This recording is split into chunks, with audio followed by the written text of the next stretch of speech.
இந்தியாவோட average household debt 23% year on year increase ஆகுதுன்னு report சொல்லுது. இதோட ஷாக்கிங் ஃபேக்ட் என்னன்னா, இது எதுவுமே அசட் கிரியேட் பண்ணதுக்காக வாங்கினது இல்லை, இது எல்லாமே பர்சனல் ஸ்பெண்டிங்காக வாங்கினது.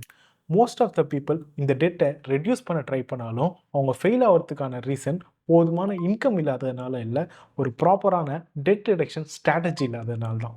ஐ வில் எக்ஸ்பிளைன் யூ என்னோட 13 lakh டெட்டை எப்படி சீக்கிரமாக க்ளோஸ் பண்ணேன்னு சொல்கிறேன் with proven strategy. And most importantly, first step will be a game changer for you.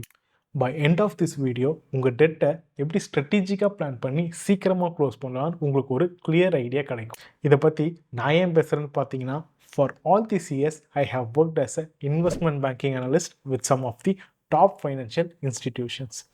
என்னோட பர்சனல் லைஃப்பில் நான் ஃபாலோ பண்ண ரூல்ஸ், என்னோட எக்ஸ்பீரியன்ஸ் இதெல்லாம் தான் உங்கள் கூட ஷேர் பண்ண வந்திருக்கேன்.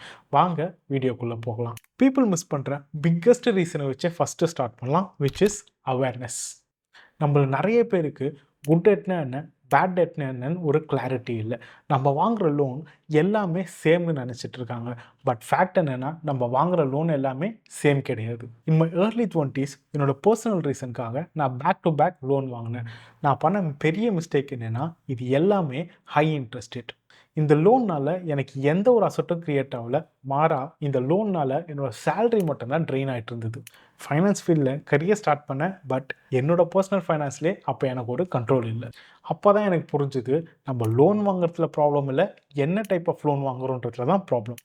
இதுக்கு ஒரு சிம்பிள் ரூல் இருக்குது. நீங்கள் வாங்குகிற லோன் அமௌண்ட்டை விட அதிகமான ரிட்டர்ன் கொடுத்ததுன்னா அது ஒரு குட் லோன். பட் நீங்கள் வாங்குகிற லோன் உங்கள் சேலரியை மட்டும் ட்ரெயின் பண்ணிகிட்ருக்கு, ஃபைனான்ஷியலாக உங்களுக்கு எந்த ஒரு ரிட்டர்ன்ஸும் கொடுக்கலன்னா அது ஒரு பேட் லோன். எக்ஸாம்பிளுக்கு, நீங்கள் உங்கள் ஸ்கில் அப்கிரேட் பண்ணுறதுக்கு ஒரு லோன் வாங்குறீங்க, அதனால் உங்கள் ஸ்கில் அப்கிரேட் ஆகி உங்களுக்கு இதை விட அதிகமான இன்கம் கிடச்சதுன்னா அது ஒரு குட் லோன். இதுவே நீங்கள் கிரெடிட் கார்டு எடுத்துகிட்டு போயிட்டு ஷாப்பிங் பண்ணிவிட்டு அதுக்கு இஎம்ஐ பே பண்ண முடியாமல் வருதுன்னா அது ஒரு பேட் லோன். இங்கே நான் ஷாப்பிங் பண்ணுறது தப்புன்னு சொல்லலை, நம்மளோட பட்ஜெட் ஒரு 2000 இருக்கும். பட் இந்த லோன் மாதிரியான ப்ராடக்ட்ஸ், கிரெடிட் கார்டு மாதிரியான ப்ராடக்ட்ஸ்னால என்னோடய பட்ஜெட் 2000லேருந்து 5000 ஆகாமல் இருக்க பார்த்துக்கணும். இதுதான் அவேர்னஸ். இப்போ நமக்கு குட் டெட்னா என்ன, பேட் டெட்னா என்னன்னு ஒரு கிளியரான ஐடியா இருக்கும். நம்மளுக்கு ஐடியா மட்டும் போதாது, எந்த லோனை ப்ரையாரிட்டைஸ் பண்ணணுன்றது ஒரு ஐடியா இருக்கணும். இதை தான் நம்ம அடுத்த ஸ்டெப்பில் பார்க்க போகிறோம். And step number 2 is choosing your attacking plan. நமக்கு இருக்கிற பெரிய கொஷின், இந்த லோனை எப்படி ஸ்ட்ராட்டஜிக்காக கிளியர் பண்ணுறது. இங்கே தான் நிறைய பேர் ஸ்டக் ஆகிடுவாங்க. ஏன்னா அவங்களுக்கு லோனை க்ளோஸ் பண்ணணுன்ற இன்டென்ஷன் இருக்கும், பட் ஒரு கிளியரான பிளான் இருக்காது. இந்த கன்ஃபியூஷன் தான் ஒரு மிகப்பெரிய பிளாக்கராகவே இருக்கும். டெட் ரீபேமெண்ட்டில் 2 ஆப்ஷன் இருக்குது. ஒன்று ஸ்னோபால் மெத்தட், இன்னொன்று ஆவலான்ச் மெத்தட். இந்த ஸ்னோபால் மெத்தட்னா என்னென்னா, உங்களோட ஸ்மாலஸ்ட் லோனை ஃபஸ்ட்டு க்ளோஸ் பண்ணுறது. இந்த மெத்தடை யூஸ் பண்ணுறதோட பெனிஃபிட் என்னென்னா, உங்களோட நம்பர் ஆஃப் லோன் கம்மியாகும். அப்படி கம்மியாகிறதுனால அது உங்களுக்கு ஒரு கான்ஃபிடென்ஸ் கொடுக்கும். And second is avalanche method. Avalanche மெத்தட்னா என்னென்னா, உங்களோட ஹை இன்ட்ரெஸ்ட் லோன் இல்லைனா ஹை பிரின்சிபல் லோனை ஃபஸ்ட்டு க்ளோஸ் பண்ணுறது.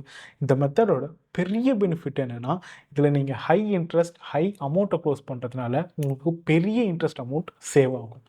அண்ட் இதுதான் fastest way to close the loan. இந்த டெட் ரிடக்ஷனை இன்னும் பெட்டராக எக்ஸ்பிளைன் பண்ணோன்னா, லெட்ஸே நீங்கள் ஏணியில் ஏறுற மாதிரி சின்ன சின்ன ஸ்டெப்பாக எடுத்து வச்சிங்கன்னா உங்களுக்கு ஒரு கான்ஃபிடன்ஸ் வரும், லைக் ஸ்னோபால் மெத்தட். இதுவே பெரிய பெரிய ஸ்டெப்பாக எடுத்து வச்சிங்கன்னா உங்களால் சீக்கிரமாக ரீச் பண்ண முடியும், பட் கொஞ்சம் ரிஸ்கி, கேர்ஃபுல்லாக இருக்கும். பிளான் சூஸ் பண்ணால் மட்டும் போதாது, அதை ப்ராப்பராக எக்ஸிக்யூட் பண்ணணும். நம்ம பார்க்க போகிற அடுத்த ஸ்டெப் தான் இந்த டெட் ரிடக்ஷன் ப்ராசஸில் மிகப்பெரிய ரோல் ப்ளே பண்ண போகுது. And step number 3 is increasing your gap between income and expenses. இங்கே தான் majority of the people fail ஆகிடுவாங்க. பிகாஸ் இந்த ஸ்டெப்புக்கு ரொம்பவே டிசிப்ளின் வேணும். இவ்வளோ நேரம் நம்ம ஸ்ட்ராட்டஜியை பிளான் பண்ணோம், பட் இதை அப்ளை பண்ணோன்னா நம்மளுக்கு ரியல் மணி வேணும். யூஸ்வலாக உங்கள் ஆக்சுவல் இன்கம் மைனஸ் உங்கள் எக்ஸ்பென்சஸ் தான் டெட்டை ஃபைட் பண்ணுறதுக்கான பொட்டென்ஷியல். இந்த கேப்பை இப்போ நம்ம இன்க்ரீஸ் பண்ணணும்.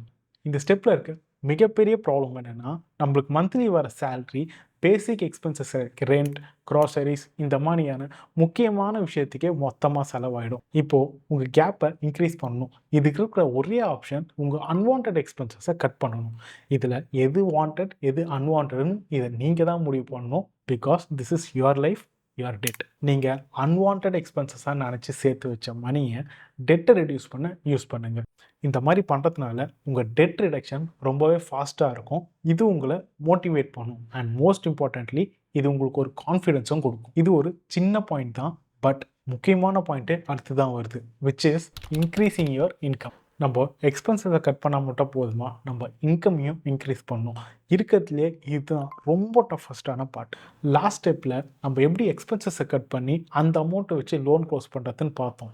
இதில் ஒரு பெரிய பிளாக்கர் என்னென்னா, நம்ம எவ்வளோ தான் கம்மி பண்ணாலும் ஒரு கட்டத்துக்கு மேலே அதை பண்ண முடியாது. லைஃப் ஒரு மாதிரி ரெஸ்ட்ரிக்ஷன் மோட்லேயே ரன் ஆகிற மாதிரி இருக்கும். ஸோ இதில் பெஸ்ட்டு ஸ்டெப் என்னென்னா, டு இன்க்ரீஸ் யுவர் இன்கம். எப்படி எக்ஸ்ட்ரா இன்கம் ஜென்ரேட் பண்ணுறதுன்றத நான் அடுத்த வீடியோவில் சொல்கிறேன். பட் பிஃபோர் தட், என் லோனை நான் எப்படி க்ளோஸ் பண்ணேன்னு கேட்டிங்கன்னா, என் கம்பெனியில் கொடுத்த போனஸ், இன்சென்டிவ்ஸ் இது எல்லாத்தையுமே கன்சாலிடேட் பண்ணி என்னோடய பிக்கஸ்ட் லோனை ஃபஸ்ட்டு க்ளோஸ் பண்ணேன். அந்த லோன் க்ளோஸ் ஆன உடனே அதில் நான் கட்ட வேண்டிய இஎம்ஐ அமௌண்ட் எடுத்து என்னோடய சின்ன சின்ன லோன்ஸை க்ளோஸ் பண்ணேன். என்னோடய 5 இயர் டர்ன் இயராக இருந்த லோனை இந்த மாதிரி நான் ஸ்ட்ராட்டஜிக்காக பிளான் பண்ணதுனால 2 இயர்ஸில் நான் கம்ப்ளீட் பண்ணேன். இதை கன்சிஸ்டண்ட்டாக பண்ணுறதுக்கு நமக்கு ஒரு மைண்ட் செட் வேணும்.